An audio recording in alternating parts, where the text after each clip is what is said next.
I don't need a car. I got voted in because I'm a campaigner. And we have the technology. You can do it. Political buy-in and manpower. Man and woman power.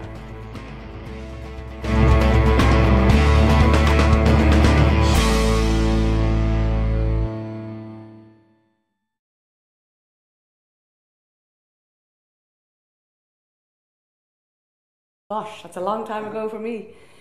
When I was 20, I was living in Dublin, and I was at the School of Architecture, Dublin Institute of Technology. It's now called the Dublin School of Architecture. There were only 10% women architects in my class when I started. At college, you really had to be very confident, particularly as a woman, to get your point across. So you've got to be extra determined, and particularly if you're in any minority group.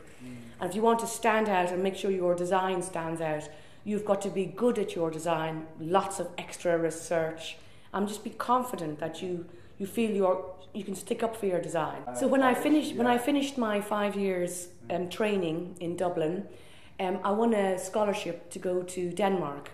So I went to Copenhagen and I studied bofællesskaber, which is co-housing or community housing, and Danish design. After Copenhagen, I went to Toronto in Canada, and I worked with quite a famous architect there called Arthur Erickson. Was there for a year, and there was very little work in Ireland at the time.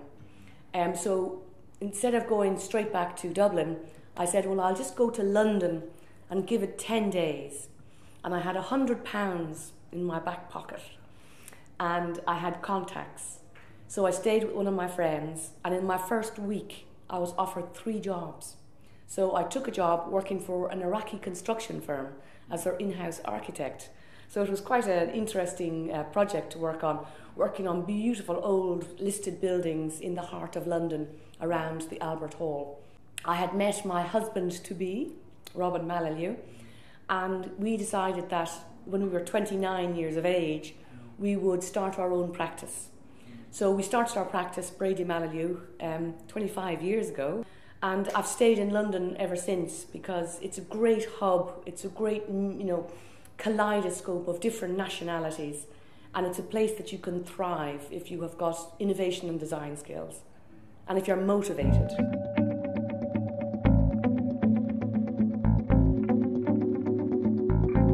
So having come to London and set up practice, you soon could see the pattern of lots of work or no work, lots of work and no work. And it was a 10-year cycle. The 80s, the 90s, the noughties. It was almost every 10 years. Architects are the first hit in any recession with no work, no jobs, no financing. So we are almost like, you can tell when it's going to take off, because the architects are the first back. So they're the first back in any boom time, because all of the projects want to get on the go, they want to go in for planning. So with that, you could say architects are ahead in one way or the other.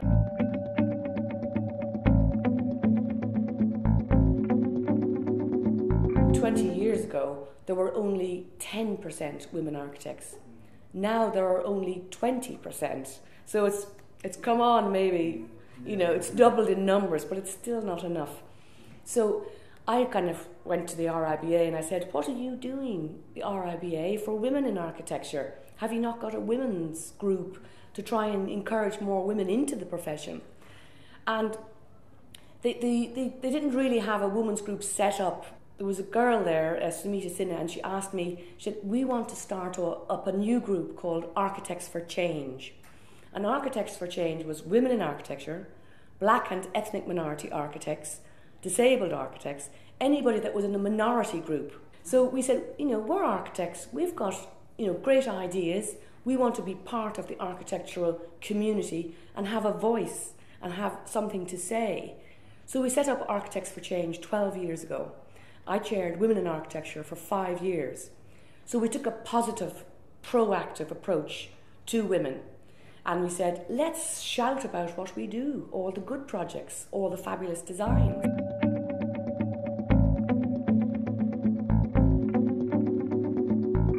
With my colleagues, we started DiverseCity. So the diversity of people in cities. And we put together 50 of the London-based women. and we had an exhibition, and then we got a call from the United States of America. Hey, I really like your exhibition, will you bring it over?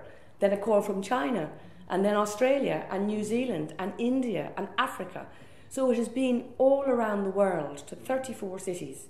This modest exhibition showing opinions, projects, women, challenges. And it was very interesting that, 12 years ago, this exhibition travelled for 5 years. And everywhere it stopped, we would say, give us 30 of your architects and we'll add it to our exhibition. So then it got called the Global Snowball, and it got bigger and bigger and bigger. But the exhibition is the most travelled RIBA exhibition. It has the biggest range around the world. And I suppose that, in a way, gave me the taste for, you can travel and you can have an opinion and you can improve the quality of the profession by getting more women and ethnic minorities and the involvement of the full range of people, by just standing up for what you believe in and getting out there and doing it. So my motto is actions, not words.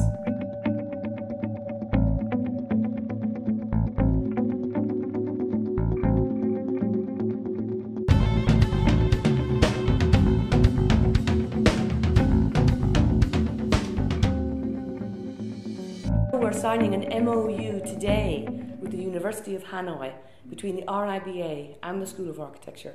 And I've already signed, a few weeks ago, the Memorandum of Understanding with Ho Chi Minh City School of Architecture, which I visited last year. And I think this is a wonderful opportunity for Great Britain and for Vietnam to put heads together and to learn from each other, particularly around sustainable design. And we need to know about your culture, your history, your identity, in order to go forward, to work in a meaningful way.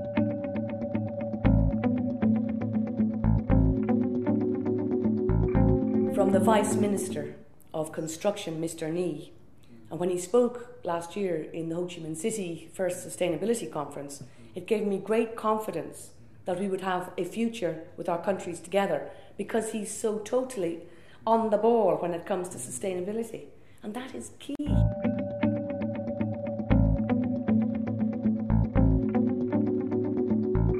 Sustainability is about building with nature. I believe that when the oil peaked in the 60s and 70s, we took a wrong turn. Because energy was cheap, we built tall glass skyscrapers and we air conditioned them. And that was a very high energy bill. So people could build these towers anywhere, like in a desert. That is not natural. That is not building with nature. If you look at the indigenous way over hundreds and thousands of years that we have evolved with our architecture and our city and town living, that is where the key is.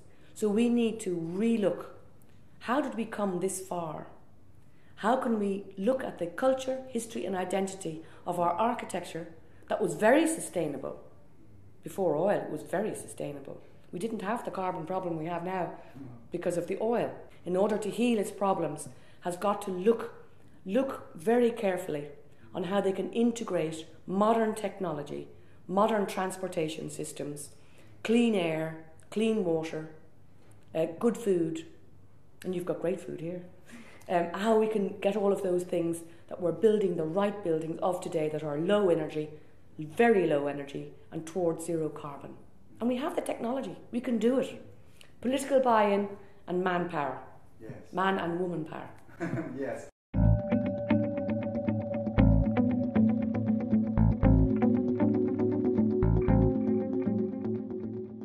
You have a wonderful opportunity in 2019 with the Games coming to Vietnam. And now is the time to plan for that. In London, with our London 2012 Games, a phenomenal success. It showcased the very best of British design, architecture, landscape. More importantly, it regenerated a part of London that was derelict. It was a wasteland of contaminated soil, disused industrial buildings with no future. They cleaned up that whole site. They landscaped it with a wonderful master plan. They used sustainable transport systems using the canal and waterways to get the materials there. They had competitions to come up with the best ideas with any games and any planning, the infrastructure, the sustainability of the energy systems that you put in, the waste management, the water systems. Now is the time to get them in for the legacy.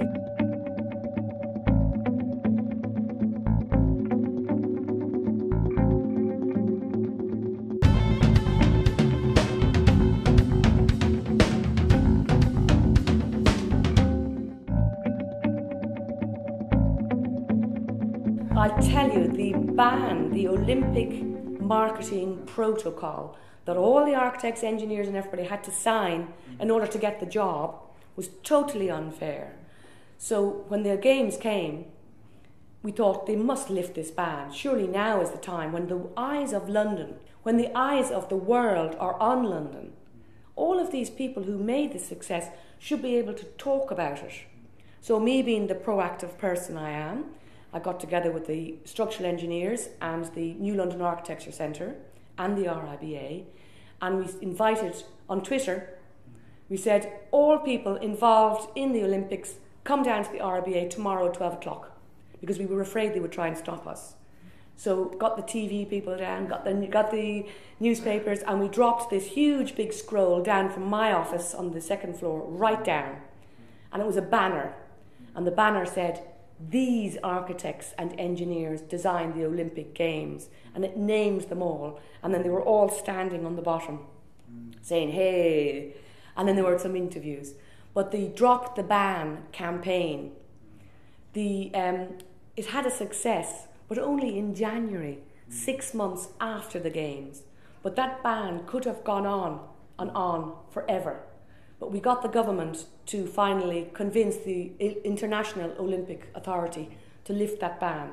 So my advice would be, whatever sponsorship deals you have for your games, make sure that you do not kill the very thing that made the success. The people that will make your games a success must get the credit that they deserve, even if they're not a sponsor. We felt a huge responsibility to try to find a way to symbolise the extraordinary thing that an Olympic Games is, and the symbolism of the flame was enormous. This coming together of 204 countries not squabbling with each other just for 2 weeks. We wanted the fastest velodrome in the world, the best atmosphere, the best acoustics, and so we looked very closely at all the factors that would influence performance. You can put them up, you can take them down, you can move them, you can put them somewhere else. I think there's a real future for temporary buildings, particularly for the Olympics. People that see it, they say, I feel really proud to see that film, because I didn't get to the Olympics, I didn't get to see that. And to hear the story from the designers is fantastic.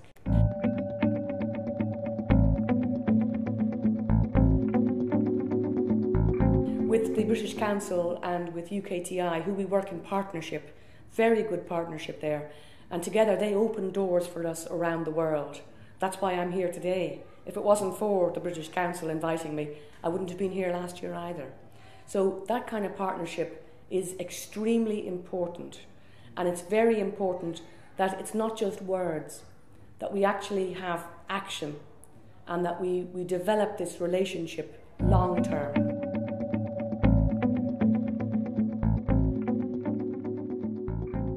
No, I don't need a car. Car is not a status symbol for me. We used to have a car. I had to pay insurance, I had to pay to park it in the street, I had to fill it with petrol, I had to make sure its engine was working properly, I had to make sure it didn't get stolen. It was a hassle. I had to try and park it. I hate traffic jams. I prefer to walk to the tube station, to a bus. I get public transport. I love public transport. I don't need a car, but I have a car share scheme. So with my car share card, I can put it into 3 cars on my street, an ordinary Ford Escort, a BMW or a white van. So if I need transport, £5 for 1 hour. If I need it for a weekend, it's cheaper to hire a car. I thought the architecture was very interesting. This very strange, very tall, narrow house that you have with hardly any windows. I find that very strange. And I think that model kind of got developed over many years. It needs rethinking, I believe. I think you need to rethink this very narrow plot because it doesn't lend itself towards being sustainable. Because for natural ventilation, for example, it might be quite hard, and for natural daylight, and for multi-generational family living together, could I don't know, but it could be quite hard. But it's very interesting architecture, and I think it's very important that this doesn't get wiped away. The best gets preserved and looked after. But I would love to see more trees, more green, more squares, more places for calmness, for relaxing, for more tranquil moments. Your lakes are wonderful. It would be lovely to have a few islands on the lakes that you would walk to, or some little floating boats with things on them, or little cafes.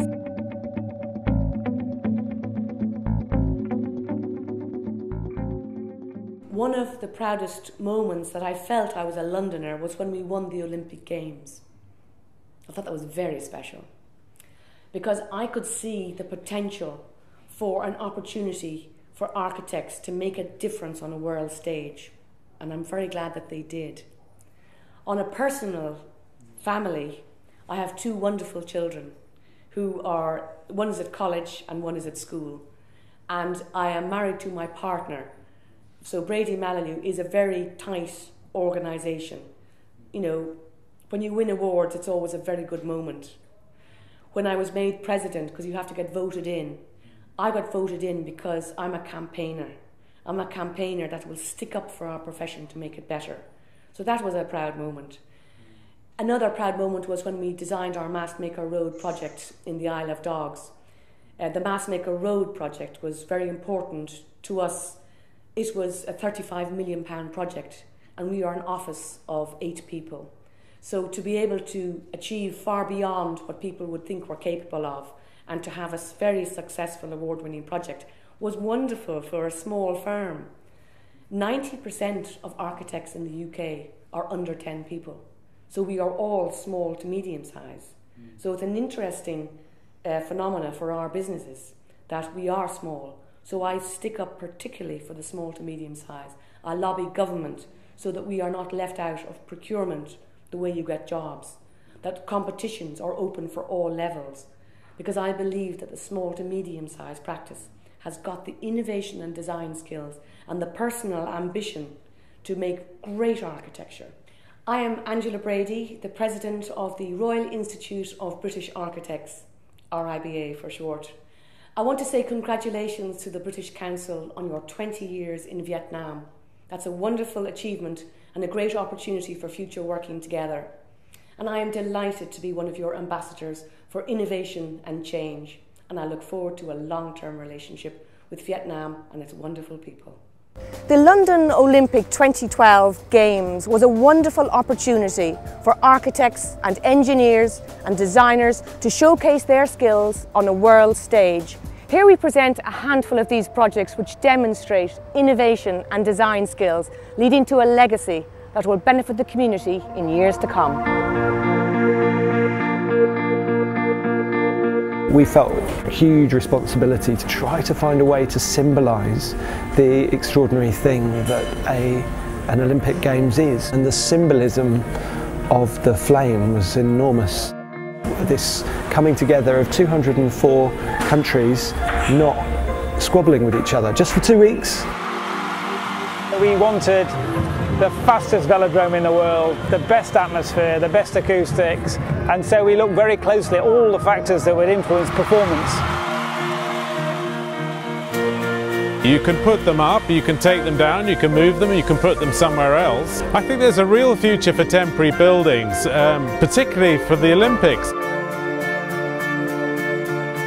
Beatboxing is a kind of vocal percussive art. The idea was to create a building that you can experience like a musical instrument. In fact, that you can play like a musical instrument. The whole idea of the structure was to create an indoor acoustic for outdoor performances. And it's got a really beautiful, clear sound, but also a warm sound because it reverberates within the shell before it comes out.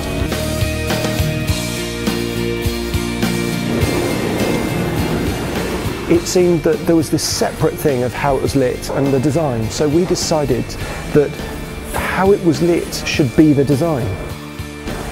Notion of having a child coming in with every country, carrying a relatively insignificant object, a very simple, small thing, and we thought, well, would people notice? Would people wonder?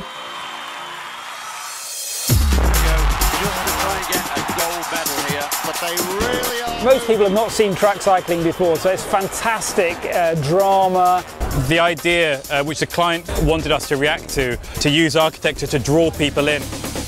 At night, what we did was we lit it from behind, and the fabric's translucent. There was quite a lot of colour inside it, which I think gave it a bit more atmosphere. It came together in 10 waves. So these were the first ones to lift. There are 204 gas controllers, 204 pivots, 204 igniters. We wanted to hide nothing.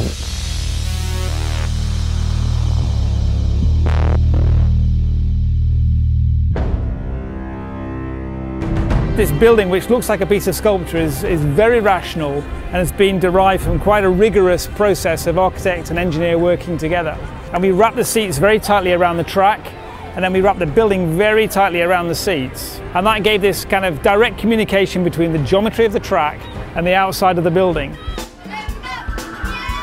The building's all at 120 BPM, it's a kind of standard tempo of a pop song. So as you hear the people next to you playing, you become part of this enormous chorus and experience the Olympics and sports, which all the sounds are from, in quite an intimate and new way. I think the exciting thing for us was when that frame went up and you realised what an enormous space this was before the seating went in. It holds 12,000 people. You could get 2 jumbo jets in it. The first thing we did was created the interior to create the acoustic, and then wrapped it in the simplest form we could, which is this pebble-like form, like an ellipsoid we call it. And it's sculpted to create the interior, and to us it looks like a shell. The Athletes' Parade, the spirit of that ceremony was about diverse forces coming together and sharing something, and so it felt that it could be possible to make an object that would do that. We took our inspiration from the bicycle. It's the most brilliant bit of engineering. It's so efficient, it has nothing superfluous on it. Every component is working really hard. How do you sort of marry the form of what's required and what goes in it with a form that actually behaves and acts in a very optimal structural way? The cable net roof is a prime example. Things with 2 curves in both directions really allow us as structural engineers to maximise the efficiency out of the building. There's a fraction of the steel in that roof there is on a conventional roof going the same sort of distance. There's something about making a building that's so iconic. Well, that's what people are saying about it, that it gets itself into the public's imagination. This morning it appeared on Google Maps, which is incredible. The brief that was set was extremely ambitious. It asked for a very exciting and explosive experience. To convert all of that into a building and architecture takes a lot of time and effort and a lot of creative energy. It's all about focusing and creating a path for the sound waves out of the structure to the audience, and part of that is the peak, so the sound waves come up and reflect off it and project down onto the audience. When you use PVC or fabric structures, you need to get curvature, 3-dimensional curvature into the facade to keep it nice and tight. They had one idea, which was these sort of arches that were horizontal, pushing the fabric out. And we thought, well, hang on a minute, if we put those at various different angles, we could produce something that was quite dynamic. We really had to make sure that we had lots of repetition in the details, that we minimised the number of components, but also maximised the size of assemblies, so that things could be lifted into place in one go. We worked with a company near Harrogate called Stage 1. They straddle both architecture as well as the mechanisms that are used in the West End theatres to make complex pieces of scenery fly. and they don't have a set way of thinking, which in architecture sometimes contractors do. Architecture is not just for architects, engineering is not just for engineers. It should be about inspiring the public. And part of this pavilion was to capture the spirit and the youth of the Olympics. The kind of credentials for the building for us was to shrink it and make it as small as possible, to keep the atmosphere, to keep the cost down, keep the carbon down, and that's also enhanced the acoustics and the atmosphere inside. It takes about 3 days to build, about a day to take down, and it packs down into in about 2 trucks. It was built by a number of different contractors, and lots of parts of it are owned by those contractors. So there's a whole load of it which can be reused. I've heard it being called a couple of things. The mattress seems to be the big one, with springs possibly coming out of the walls, and also the meringue, which is fine by me because I love meringues. Some people have called it hedgehog, which I'm not so keen on.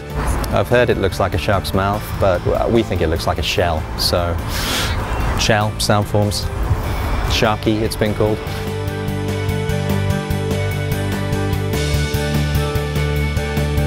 People come from all over the world to base themselves here because of this incredible chemistry, which is to do with the way this country supports unusual forms of thinking and makes space for people to dare to challenge ideas and test things. And there are an incredible collection of institutions and places. So there's a momentum that's key here.